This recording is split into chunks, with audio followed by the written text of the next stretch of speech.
Hace mucho tiempo atrás hubo un episodio oscuro dentro de la historia de la espiritualidad y fue la rebelión de Lucifer. En las escrituras, en la Biblia, se cuenta en pequeños textos aquí y allá qué pudo pasar en esa temporada de rebelión, donde Lucifer y otros seres como Satanás y el príncipe de este mundo se rebeló contra la organización perfecta de lo que Dios estaba dando dentro de su universo. Pero desde la perspectiva del libro Urantia nos amplía muchos más datos con respecto a este tema. Y en esta oportunidad te voy a traer una entrevista que le hicimos hace años atrás a Marcelino Ramírez, que es una persona que ha promovido y ha hablado mucho sobre la rebelión del libro Urantia y está convencido de que en este libro aporta datos interesantísimos sobre este episodio de la rebelión de Lucifer y que en esa oportunidad Fernando Marrero le hizo la entrevista del cual te voy a presentar el día de hoy. Sin más nada que agregar, disfrútala, toma nota, ten mente abierta a la información que vas a escuchar y sobre todo si tienes alguna duda puedes comentar al final de este video que con gusto te voy a responder cualquier duda que tengas de manera respetuosa. Así que disfruta el contenido de esta entrevista. Muy buen día amigos, bienvenidos una vez más a CREE. Tenemos nuevamente entre nosotros a Marcelino Ramírez y con él hemos decidido tratar el día de hoy un tema de gran importancia para esta humanidad, como fue el caso de la rebelión de Lucifer y los efectos sobre nuestro mundo. Marcelino, sin más preámbulo, ¿quién fue Lucifer? ¿Existió esa rebelión? Bueno, en primer lugar quiero darle gracias infinitas a Dios y a su equipo celeste, Fernando, por esta nueva oportunidad que nos brinda de compartir este tema tan extraordinario. Sí, efectivamente, la rebelión de Lucifer ocurrió aproximadamente unos 200.000 años atrás. Y Lucifer era un ser, no necesariamente un ángel, era un ser, o es un ser de orden superior a los ángeles, que simplemente desconocía al Padre Universal. Recordemos que en la creación, según lo que nos dice el libro de Urantia, existen seres de alta perfección que conocen al Padre Universal, pero existen seres creados fuera del centro de la creación que no conocen al Padre Universal. Este desconocimiento de Lucifer, del Padre Universal, hizo que en un momento dado su yo inmaduro, aunque un ser celestial con niveles importantes, pero un ser inmaduro en comparación con un ser perfecto del universo central, se enfrentara al Hijo Creador, quien lo creó, y por supuesto al Padre Universal. ¿En qué consistió ese enfrentamiento? ¿Y quiénes se unieron a Lucifer? Es importante que comprendamos que el universo local o el pedazo de galaxia creado por el Hijo Creador que se encarna en Jesús de Nazaret, tiene unas 10.000 parcelitas que se llaman sistemas de mundos. Estas 10.000 parcelitas, una de ellas estaba gobernada por Lucifer. Okay. Y Lucifer tenía a cargo 607 mundos habitados por seres humanos similares a nosotros. Esos 607 mundos tenían sus príncipes planetarios y por supuesto hizo posible esa rebelión en esa parcela o en ese pedazo de universo local. Una cantidad de seres celestiales le apoyaron. ¿Qué tantos seres celestiales estamos hablando? Dicen, coincidiendo un poco con lo que dice el Apocalipsis de la Biblia, la tercera parte de las estrellas del cielo se unieron, ¿no? Entonces fue una rebelión importante. ¿Y en qué consistió? Consistió en el hecho de rechazar el plan del Padre Universal. Es importante saber que el ser humano tiene un ego humano de origen animal, pero los seres celestiales tienen un nivel de comparación entre su perfección y la perfección de los seres de mayor nivel. Y como ese grado de perfección de alguna manera no es tan elevado, hay una diferencia, y esa diferencia puede permitir que el ego del ser celestial se revele. Y eso fue, él quiso independizarse de su parcela, querer tener él completa posición de autoridad plena a que le obedecieran sobre a él. Esos 607 mundos que él era quien los dirigía. Exactamente. Pero los dirigía de una forma subordinada, por lo que entiendo. Sí, pero él ya decidió rechazar esa subordinación. Él ya decidió no hacerle caso a nadie, sino a su propio yo. Y esa fue la locura de Lucifer. ¿Y por qué esa declaración de independencia, si vale la pena, si podemos considerar esa expresión, esa declaración de independencia fue atractiva para el resto de seres celestiales o para aquellos seres celestiales que lo acompañaron? ¿En qué consistió esa declaración de independencia de Lucifer? Sí, es importante que tengamos claro de que Lucifer no es ese ser que nos han pintado, es un ser de alta iluminación, sumamente brillante. Pero ¿qué ocurre? Que los seres que estuvieron con él durante tanto tiempo cooperando en esta pequeña parcela o en este sistema de mundos, esos seres celestiales veían a un ser sumamente iluminado, sumamente brillante en todas sus actividades, y eso hizo que le apoyaran una gran cantidad de personas. Nunca pensaban los seres, muchísimos seres celestiales honestos no pensaban de que este ser se iba de alguna manera a desviar por un camino equivocado, y por eso lo apoyaron. Y consistió fundamentalmente, hubo un manifiesto de esa rebelión, se llamó el Manifiesto de Lucifer. Consistió en desconocer totalmente a un Padre Universal que no habían podido visualizar, que simplemente era por fe. Consistió en el hecho de que él podía dar vida en sí mismo, y que si alguno de los miembros del sistema de mundos que él gobernaba perdía la vida, era simplemente producto de que los ancianos de los días, que son los jefes de las galaxias o los superuniversos, le quitaban la vida, pero que si no fuera por orden de los ancianos de los días, nadie perdería la vida, que él garantizaba la vida de todos los miembros que estaban allí en su parcela. Dime una cosa, y antes de entrar a la siguiente pregunta. Cuando hablamos de Lucifer, hablamos de Satanás, hablamos del diablo, hablamos de Belcebú. ¿Son el mismo personaje o son personas diferentes que actuaron dentro de esta rebelión? Muy interesante su pregunta, Fernando, porque efectivamente la humanidad ha confundido a 4 personajes con uno solo. Ha confundido a Lucifer, Satanás, Belcebú y el príncipe de las tinieblas como un solo diablo, y no es así. Son 4 líderes totalmente diferentes, pero aliados en la rebelión. Esos 4 líderes actuaron en este planeta. Esos 4 líderes actuaron en la parcela o en el sistema de mundos de 607 mundos habitados. ¿Cuántos mundos participaron de esa rebelión, Marcelino? Bueno, recordemos lo que le acabé de decir hace un momento, que una tercera parte de las estrellas del cielo, según dice el Apocalipsis, pero es importante aclarar en cuanto a la pregunta suya, que de esos 607 mundos apoyaron 37 príncipes planetarios, o sea, 37 planetas apoyaron finalmente a Lucifer después de la guerra en los cielos. Es importante saber que hubo una guerra en los cielos, que a lo mejor más adelante la vamos a tocar. De hecho, esa iba a ser la pregunta sobre la que iba a seguir, pero si quieres terminar. Sí, entonces, es importante tener claro que Lucifer es el jefe de esta rebelión, el máximo, la máxima figura o el máximo personaje o personalidad de esta rebelión es Lucifer. La mano derecha de Lucifer, quien viajaba a visitar a los mundos rebeldes, es o era Satanás, perteneciente a la misma orden celestial de Lucifer. Belcebú es un ser jefe del grupo de seres intermedios rebeldes. Existen unos seres intermedios que la Biblia no menciona, que están entre los ángeles y los hombres. Hubo un gran grupo. ¿Que son específicos para este planeta o pueden existir también en otros mundos? Generalmente surgen en los mundos evolutivos, son de origen planetario, no son de origen celeste como las otras órdenes.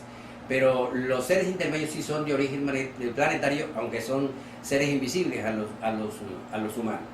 El jefe de esos seres intermedios rebeldes se llama Belcebú, y el príncipe de las tinieblas es un príncipe que vino hace 500.000 de años, que había gobernado durante 300.000 años al planeta, y que hace 200.000 años apoyó a Lucifer, que no aparece en la Biblia como nombre, aparece como príncipe de las tinieblas, pero ya el libro de Urantia da el nombre, se llama Caligastia. Caligastia es el famoso príncipe de las tinieblas que hizo posible la caída de Eva y de Adán como la figura simbólica de la serpiente antigua. Ok, muy bien. ¿Quién enfrentó esta rebelión? ¿Cuándo ocurrió ese enfrentamiento? ¿Y en qué consistió ese enfrentamiento? ¿Hubo guerra en los cielos?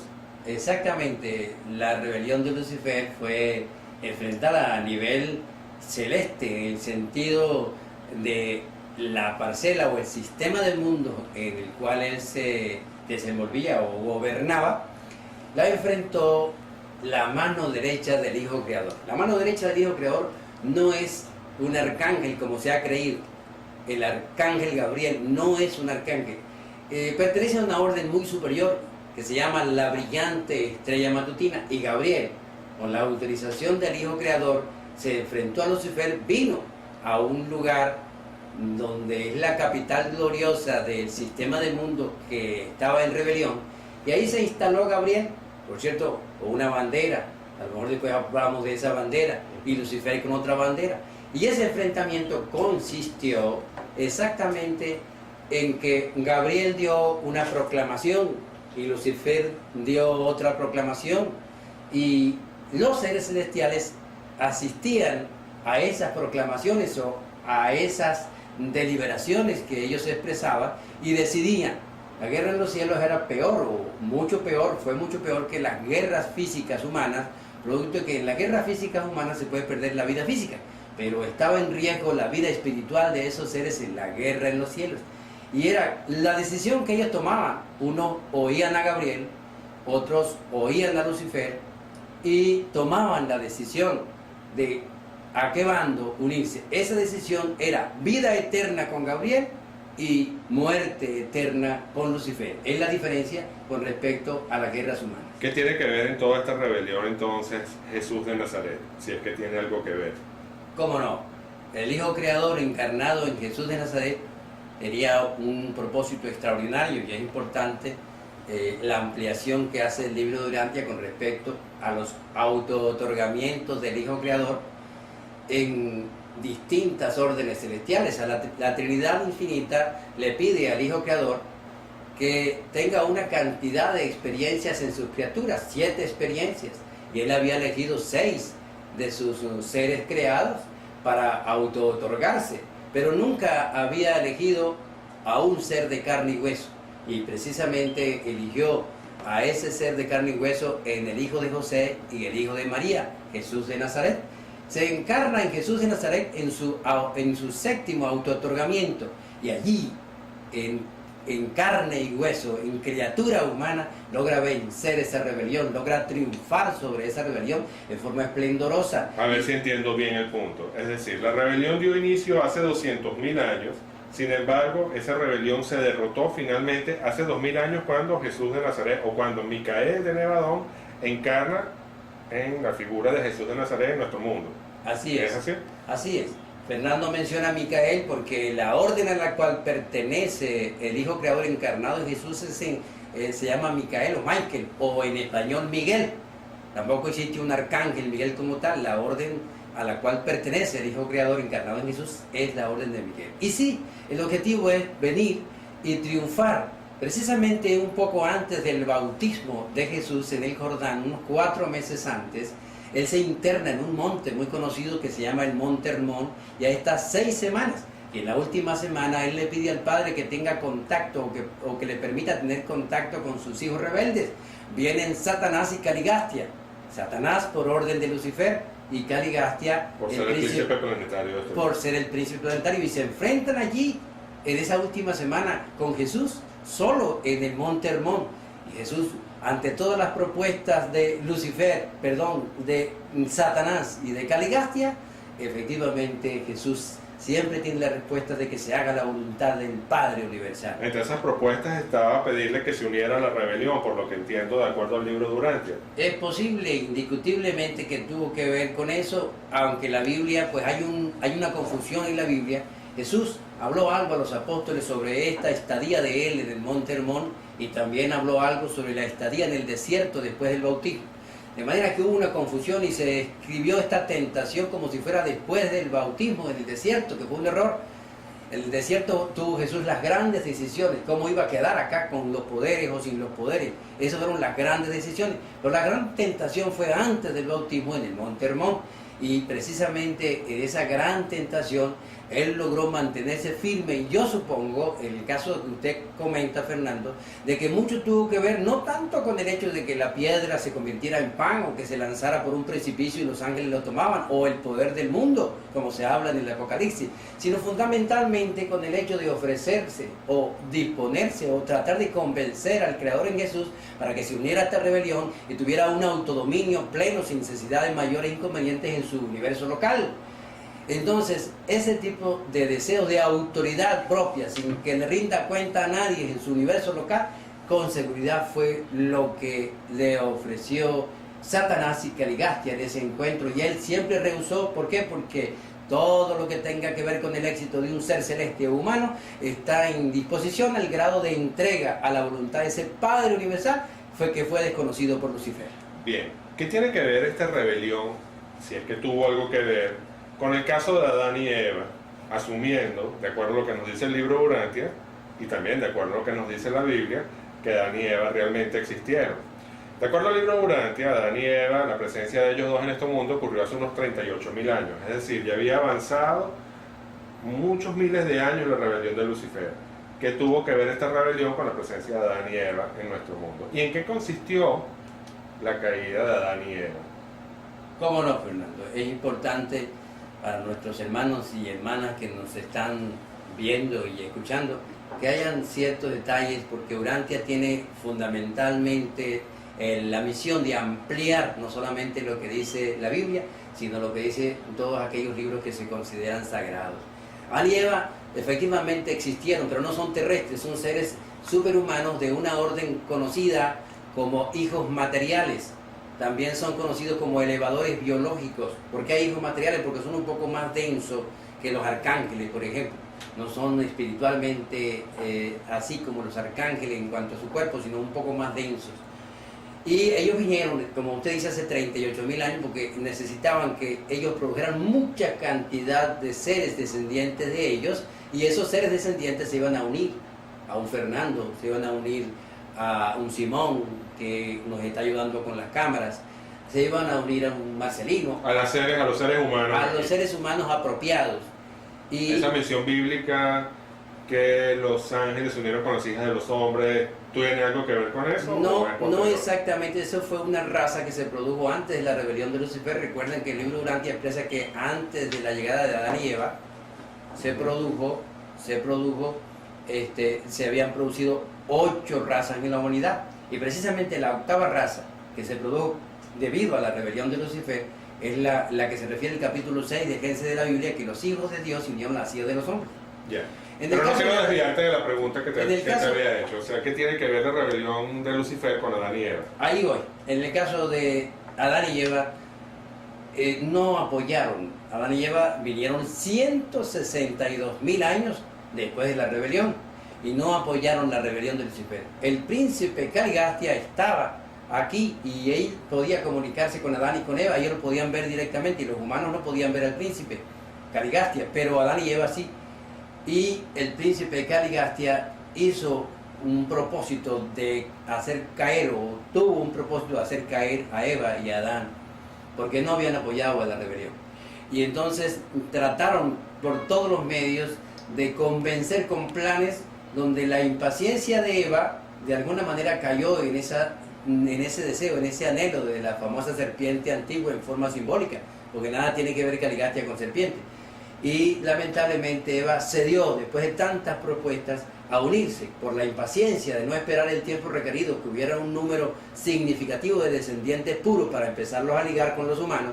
Cayó en la tentación de unirse con uno de los miembros más elevados de la raza de Nob, de esa raza descendiente de la 8ª raza, que era un miembro llamado Cano. Se unió y nace Caín. Entonces se le quita el árbol de la vida a Eva, y ese árbol de la vida le impidió la vida a Eva. Después Adán se unió con otra descendiente de la raza de Nob, porque no querían quedar solo, y lamentablemente a Adán también se le quita ese árbol de la vida, porque tuvo una hija llamada Sansa con una de las descendientes de la raza de Nob. Es decir, el pecado no fue comer del fruto del árbol de la vida, sino simplemente unirse a seres humanos y comenzar la reproducción o la descendencia con seres humanos. Entiendo que eso rompió el plan divino con relación a Adán y Eva, y ese fue el error y la caída de ellos. Exactamente, el plan divino correspondía a que tanto Adán como Eva no se ligaran con miembros terrestres.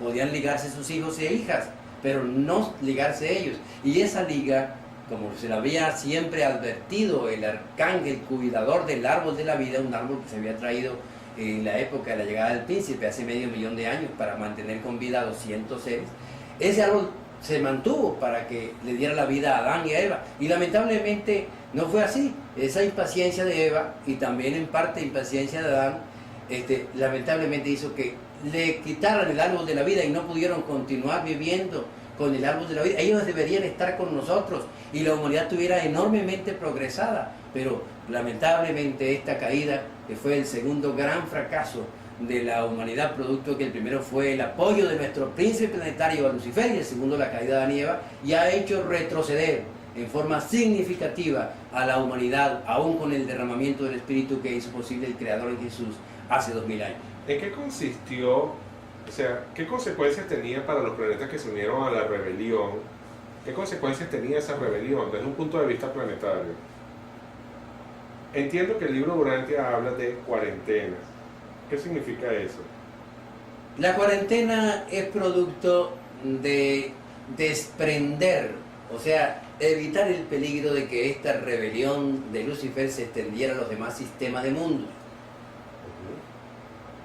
Un hijo creador gobierna un universo local que tiene 10.000 sistemas de mundo y se debía evitar la extensión, la contaminación de esta rebelión a los demás sistemas. Por eso hay unos circuitos especiales de energía que se cortan y quedó aislado el sistema de mundos que gobernaba Lucifer.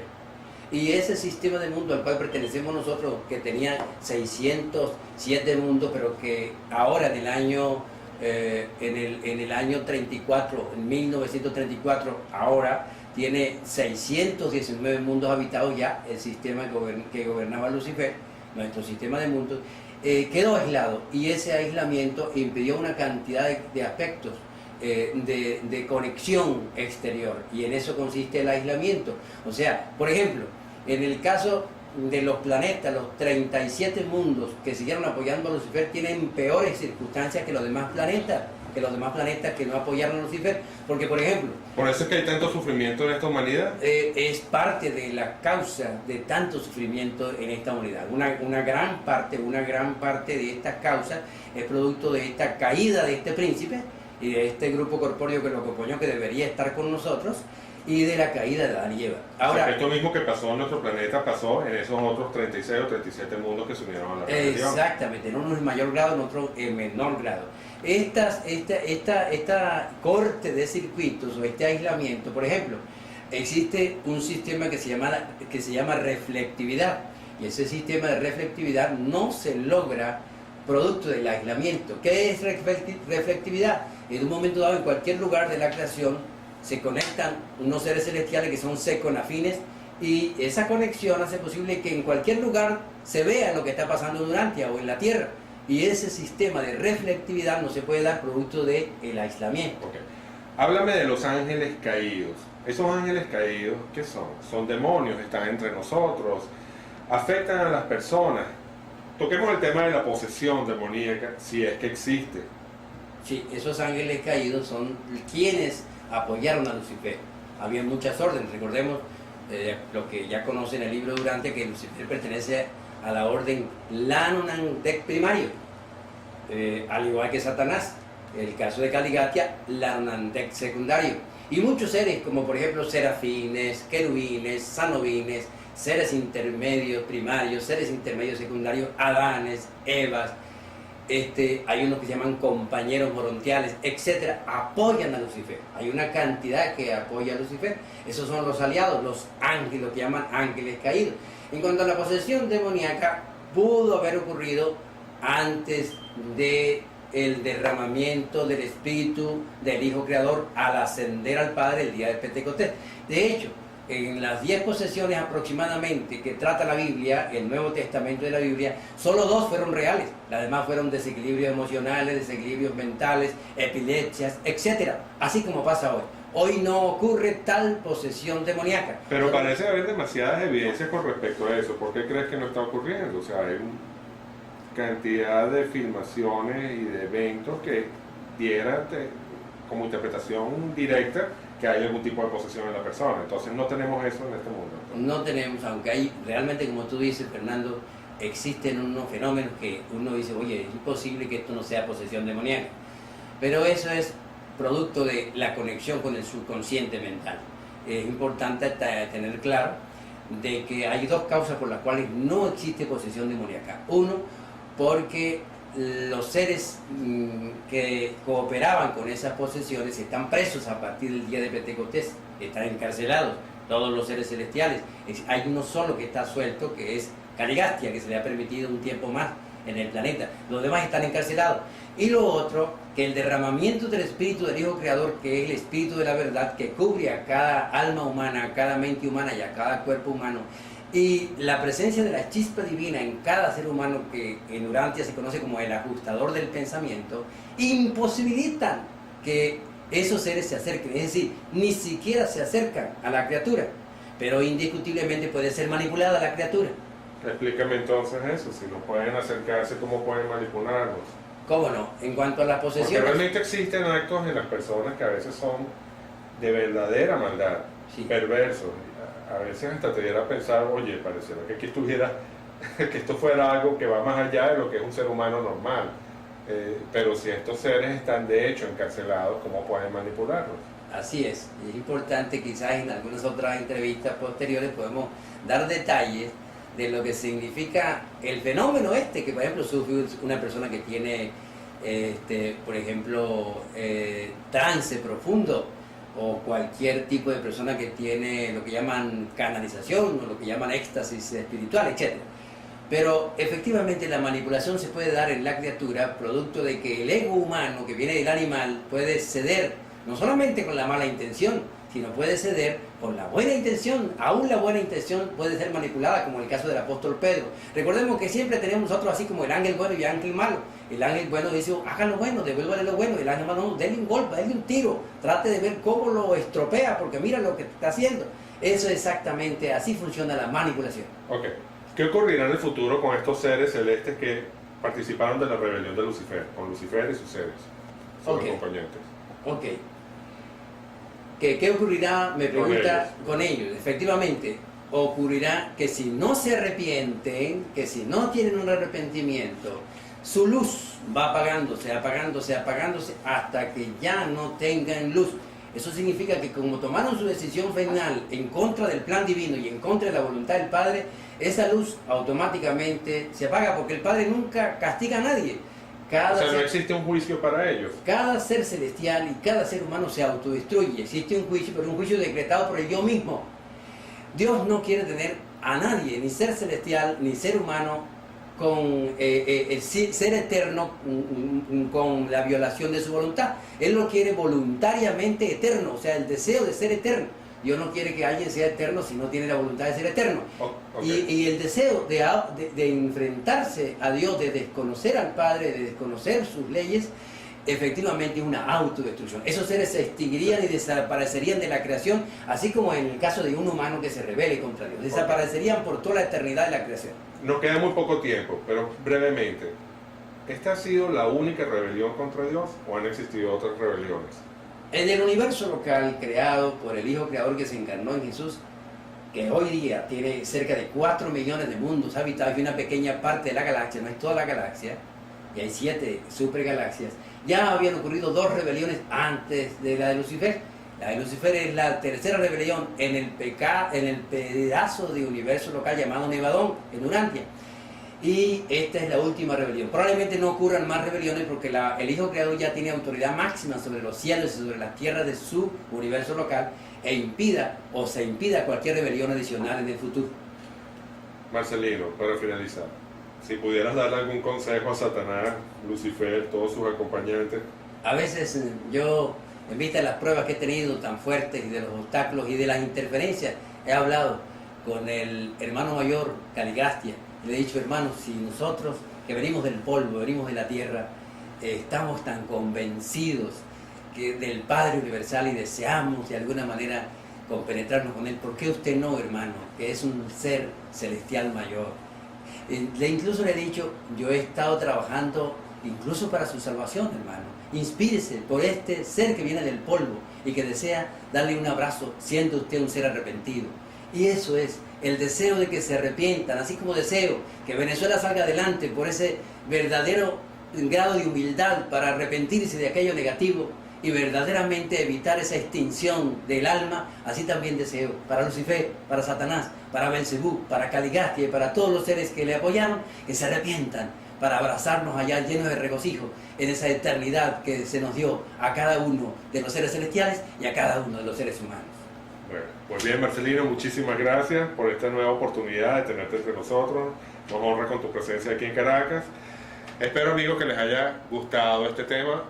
Nuevamente me pareció muy interesante y es un tema que realmente ha afectado a nuestra humanidad, pero que con el libro de Urantia, pues tenemos muchísima más información y sabemos en qué consistió realmente. Este y más contenido lo vas a encontrar en el canal aliado de CREE, Centro para la Renovación de la Esperanza y la Espiritualidad, de nuestro amigo Fernando Marrero, el que hizo esta entrevista. Ahí vas a encontrar contenidos desde misterio, desde espiritualidad, reencarnaciones y muchas cosas que te pueden ayudar un poquito a comprender más asuntos sobre este y otros más. También te invito a que te suscribas a este canal de Proyecto Orión, donde estaremos tratando temas que no se habla comúnmente en las religiones y que nos ayuda un poquito más a comprender las enseñanzas iniciales que se han dado sobre la espiritualidad, Jesús de Nazaret, de Dios y de otros montones de temas más. Sin más nada que agregar, mi nombre es Simón Guardia y nos estamos viendo en una próxima oportunidad. Hasta pronto.